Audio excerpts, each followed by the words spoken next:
అపూర్వమానమచల ప్రతిష్టం సముద్రమాపహం ప్రవిశంతి యద్వత్ తత్వతు కామాయం ప్రవిశంతి survey సశాంతిమాప్నోతి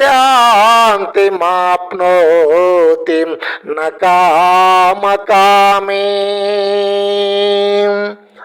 అన్ని దిశల నుండి పొంగి ప్రవహించుచు వచ్చి చేరిన నదులన్నీను పరిపూర్ణమై నిశ్చలముగానున్న సముద్రమును ఏమాత్రము చెలింపు చేయకుండగానే అందులో లీనమగును.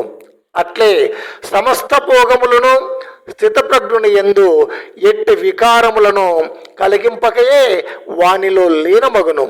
అట్టి పురుషుడే పరమశాంతిని పొందును. భోగములపై ఆసక్తి కలవాడు శాంతిని పొందజాలడు, పరమ పదమును పొందజాలడు.